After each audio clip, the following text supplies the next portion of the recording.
পাকিস্তানের ইসলামাবাদে যুক্তরাষ্ট্র ও ইরানের দীর্ঘ ২১ ঘণ্টার শান্তির আলোচনা ভেস্তে যাওয়ার একদিন পরই মার্কিন প্রেসিডেন্ট ডোনাল্ড ট্রাম্প গুরুত্বপূর্ণ জলপথ হরমুজ প্রণালী অবরোধ করার ঘোষণা দিয়েছেন। এই অবরোধে যোগ দিতে ট্রাম্প ন্যাটো সহ তার মিত্র দেশগুলোকে আহ্বান জানিয়েছিলেন।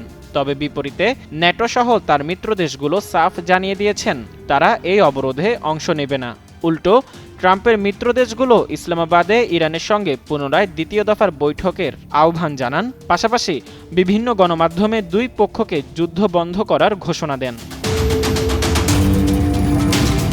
সম্প্রতি যুক্তরাষ্ট্রের মিত্র দেশ সৌদি আরব ইরানের উপর সামরিক চাপ কমাতে পাশাপাশি আলোচনায় ফিরে যেতে ট্রাম্পকে আহ্বান জানিয়েছেন। দেশটি বলছে ইরানের সম্ভাব্য পাল্টা প্রতিক্রিয়ায় লোহিত সাগর দিয়ে জাহাজ চলাচল ব্যাহত হতে পারে।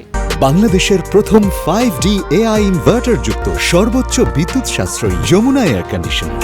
বুধবার যুক্তরাজ্য থেকে প্রকাশিত অন্যতম প্রধান সংবাদ মাধ্যম দ্য ডেইলি টেলিগ্রাফের এক প্রতিবেদনে এই তথ্য জানানো হয়েছে। প্রতিবেদনে বলা হয়েছে, সৌদি যুবরাজ মোহাম্মদ বিন সালমান ওয়াশিংটনকে ইরানি বন্দরের উপর নৌ নিষেধাজ্ঞা শিথিল করার আহ্বান জানিয়েছেন, কারণ এর জন্য মধ্যপ্রাচ্যে উত্তেজনা আরও বাড়তে পারে। কিন্তু হঠাৎ সৌদি আরব কেন ইরানের পক্ষ নিচ্ছে? কারণ সৌদি আরবের এই চাপ প্রয়োগের পেছনে বড় উদ্বেগ রয়েছে। কেননা তেহরান যদি যুক্তরাষ্ট্রের অবরোধের প্রতিশোধ নেয়, তাহলে তারা ইয়েমেনে থাকা তাদের মিত্র হুতি বিদ্রোহীদের দিয়ে বাব আল মানদেব প্রণালী বন্ধ করে দিতে পারে। এই প্রণালীটি লোহিত সাগরের একটি অত্যন্ত গুরুত্বপূর্ণ সংকীর্ণ জলপথ। এর মধ্য দিয়ে সৌদি আরবের বড় অংশের তেল পরিবহন হয়। এদিকে সংশ্লিষ্ট সূত্রের বরাতে বৃহস্পতিবার বার্তা সংস্থা রয়টার্সের এক প্রতিবেদনে জানিয়েছেন, হরমুজ প্রণালীতে জাহাজ চলাচল নিয়ে সুখবর দিয়েছে ইরান। দেশটি ওমান সংলগ্ন হরমুজ প্রণালীর দিক দিয়ে জাহাজগুলোকে কোনো হামলার ঝুঁকি ছাড়া অবাধে চলাচলের অনুমতি দেওয়ার একটি প্রস্তাব বিবেচনা করছে।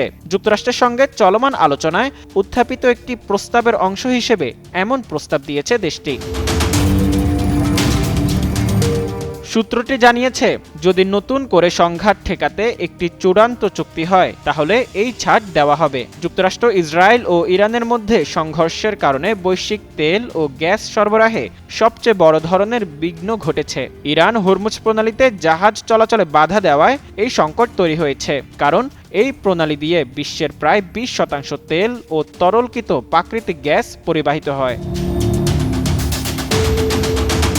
সূত্র আরও জানিয়েছে, এই প্রস্তাবটি ওয়াশিংটন ইরানের দাবি পূরণে কতটা রাজি হয় তার উপর নির্ভর করছে। এটি যে কোনো সম্ভাব্য অগ্রগতির ক্ষেত্রে মূল শর্ত হিসেবে দেখা হচ্ছে।